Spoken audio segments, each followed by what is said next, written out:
যারা এখানে বলছিল যে বহু শিক্ষক মানে উডবি টিচার্স যারা আছেন, হয়তো আপনারা আগামী দিনে শিক্ষক হবেন বা কিছুজন হয়তো সুইচ ওভার করে আমাদের মতো পুলিশ অফিসারও হবেন।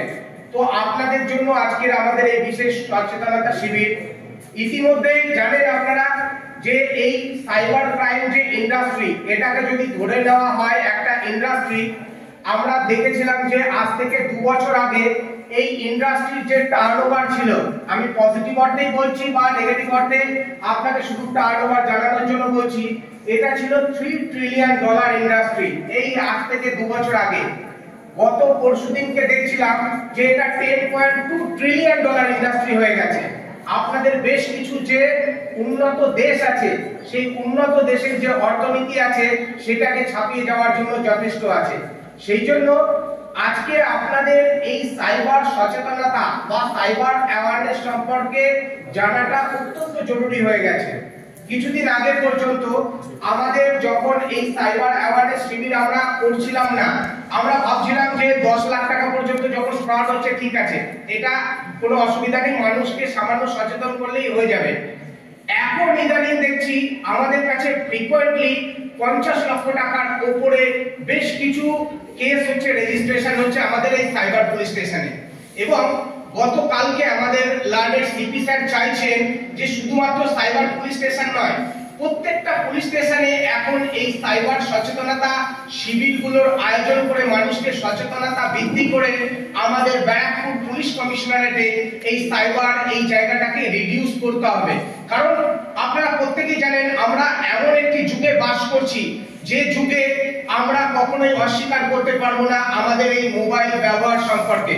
আমরা যে ডিজিটাল যুগে আছি, এখানে আপনি বাধ্য আছেন আপনার ট্রানজাকশনস করতে, কিন্তু তার মধ্যে থেকেও আমাদের সচেতন হওয়া জরুরি আছে। শুধু কি আমরা অর্থনৈতিক ট্রানজাকশনস করি? একদমই নয়।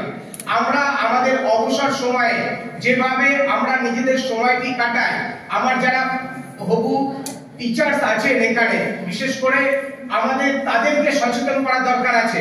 আপনারা আপনাদের অবসর সময় কিভাবে আপনারা যাপন করছেন সেটা অত্যন্ত গুরুত্বপূর্ণ একটা অর্থ রাখে। বিশেষ করে বেশিরভাগ সময় আপনারা আপনাদের মোবাইলের সঙ্গে আপনাদের অবসর সময় কাটান। সেই সময়টিতে শুধুমাত্র আপনারা পড়াশোনার কাজে মোবাইলটি ব্যবহার করেন না, আপনারা বিভিন্ন ভাবে অচেনা ব্যক্তিদের সঙ্গে কোনো না কোনো ভাবে আপনারা কানেক্টেড হয়ে যান। অস্বীকার করতে পারবেন না আপনারা আজকের দিনে। আপনারা আপনাদের যে প্রত্যেকটা অ্যাক্টিভিটি, কোথায় আপনি বেড়াতে যাচ্ছেন সেটাও আপনি ওখানে আপনার সোশ্যাল মিডিয়াতে আপনি আপলোড করেন। আপনি কোথায় কোন চাকরির জন্য আবেদন করবেন সেটার জন্য আপনি আজকে অনলাইন প্ল্যাটফর্মকে ব্যবহার করেন।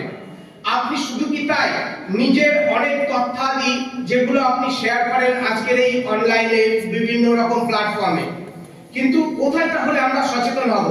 আমার সহকর্মী দেবাংশু খুব যথার্থই বেশ কিছু উদাহরণ দিয়ে বলেছে, ওগুলো বাদ দিয়ে আমি ভাবছিলাম যে কোনগুলো আপনাদের সামনে তুলে ধরবো। আমি কয়েকটি টার্মিনোলজি বলবো, অনেকেই হয়তো অবহিত আছেন বা পরে আপনারা সার্চ ইঞ্জিন যদি আগ্রহ বেশি থাকে আপনারা সেই সার্চ ইঞ্জিন থেকে একটু ডিটেল করবেন। বিশেষ করে এখানে কে কে অবিবাহিত আছেন একটু হাত তুলবেন। আপনাদের জন্য thank you so much. Actually হাতটা নামান, একটু ইন্টারঅ্যাক্টিভ সেশন হলে সুবিধা হবে কি জানেন, না হলে মনে হবে এটা শুধুমাত্র একঘেয়েমি, এতদিন তো পড়াশোনা করে এলাম, শিক্ষক হবার পরও আরো কি বেশি পড়াশোনা করতে হবে? একদম সত্যি। কারণ ছাত্র অবস্থায় মানে আমরা যখন স্টুডেন্ট ছিলাম সেই সময়টাতে আমরা পাস ফেলের জন্য কতটা বা কেউ শেখার আগ্রহ ছিল। আমি তো নিজে ব্যক্তিগতভাবে জানি যে পাস করার জন্য আমার কিছুটা পড়াশোনা সেই সময়টিতে ছিল। কিন্তু শিক্ষক হিসেবে যখন আমরা করব বা আমাদেরকে যদি মাস্টারমশাই হতে হয়, আমরা যে শেখাটা শিখবো এখন কাউকে শেখানোর জন্য শিখবো।